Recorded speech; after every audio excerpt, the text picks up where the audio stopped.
Assalamualaikum, anda sedang menonton Sekilas Fakta 25 Oktober 2021 bersama dengan saya Nusya Muhammad Amin.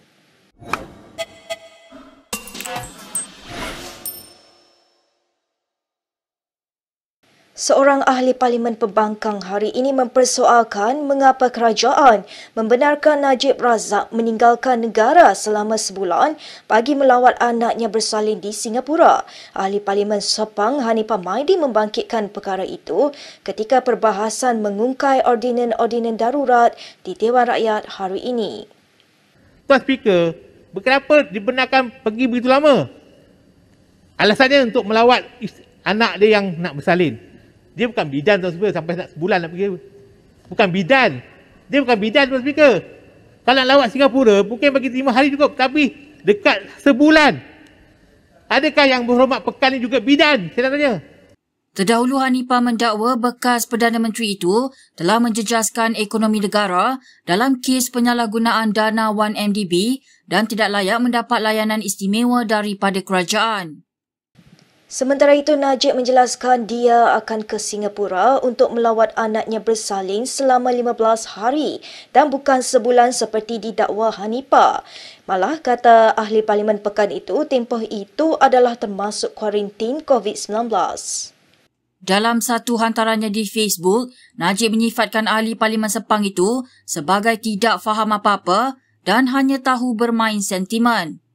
Tambah Najib, dia akan ke Singapura pada 21 November iaitu sehari selepas pilihan raya negeri Melaka. 22 Oktober lalu, Najib memohon kepada mahkamah untuk meminda tarikh pelepasan dan penyerahan pasportnya daripada 20 Oktober hingga 22 November kepada 25 Oktober hingga 6 Disember ini. Sementara itu, Najib juga berkata Hanifah keliru dengan berkata dia keluar negara dengan kebenaran kerajaan sedangkan perkara itu diputuskan oleh 3 hakim Mahkamah Rayuan secara sebulat suara.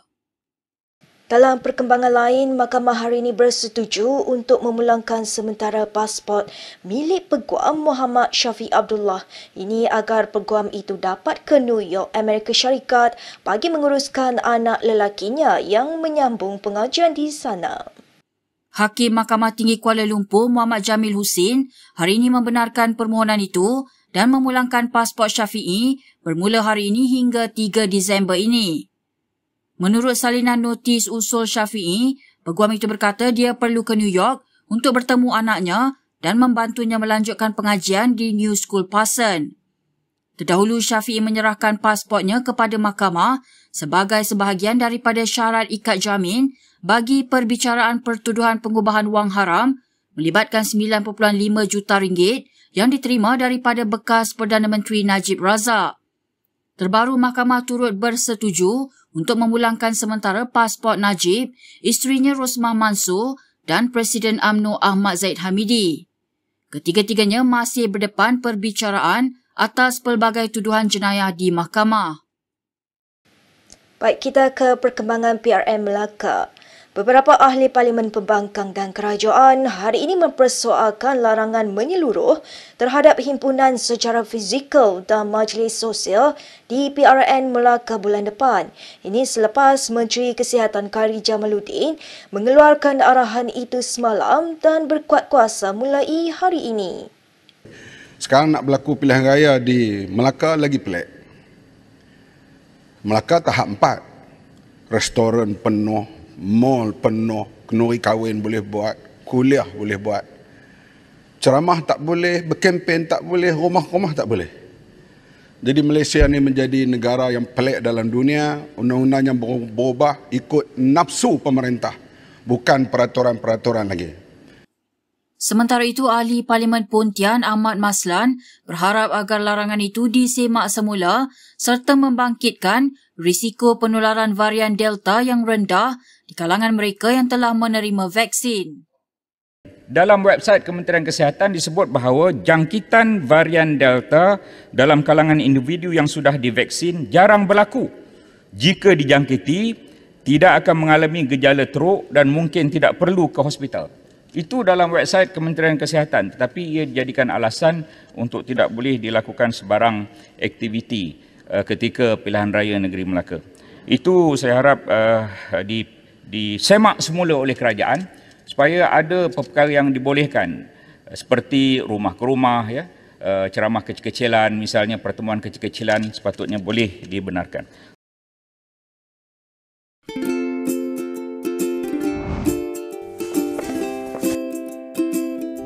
Shellfish, red meat, and beer. If you love indulging in these foods, you may end up with high uric acid level in your blood. These foods consist high level of purine, a substance that will eventually break down into uric acid and be excreted through our urine. It is recommended that the amount of dietary purines should be kept between 600 to 1,000 milligrams per day. Having too much uric acid in your blood can cause attacks of gout. It can also cause kidney stones and blockage in the kidney. The crystallization of the excessive uric acid in your blood can be eased by reducing purine-rich food to only 100 to 150 milligrams daily, maintaining a healthy lifestyle, and consuming urinary alkalinizer like Ural. It consists of sodium bicarbonate, citric acid, and sodium citrate that increases the urinary pH and solubility of uric acid to prevent crystallization. Best of all, it's lemon-flavored and sugar-free. Ural, effective urinary alkalinizer. Neutralize your uric acid problem now.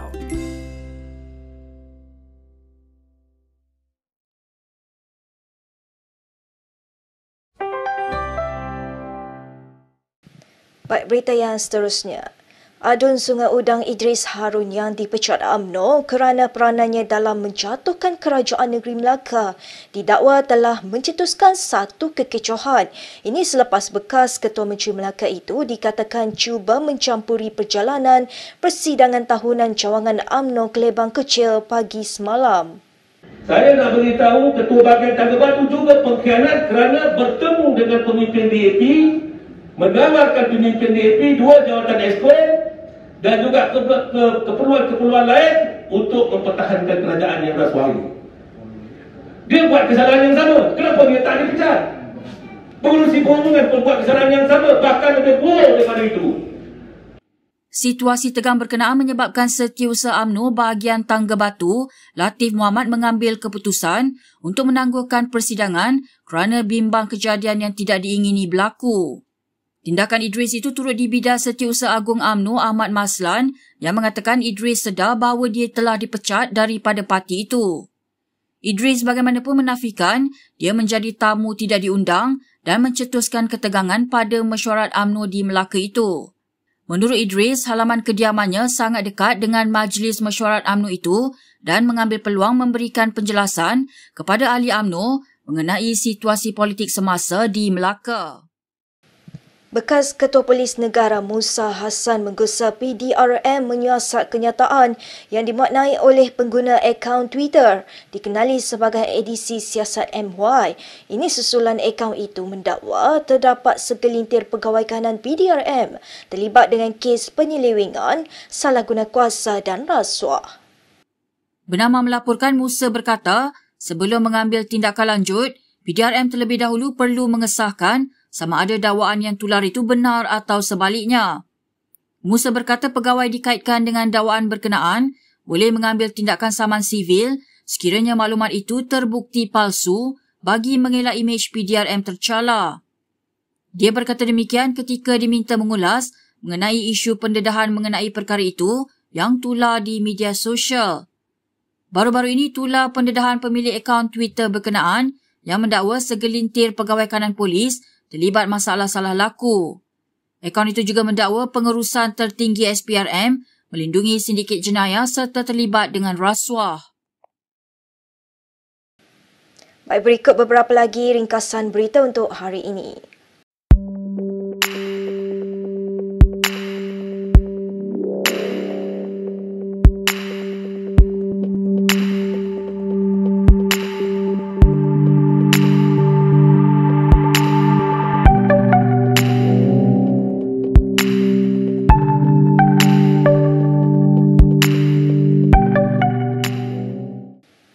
Baik, sekian sahaja daripada saya Nur Syah Mama Amin untuk Sekilas Fakta. Untuk lebih banyak berita, anda boleh melayari kinitv.com. Anda juga boleh mengikuti kami di Instagram, Twitter, YouTube dan Facebook. Salam hormat dan jumpa lagi.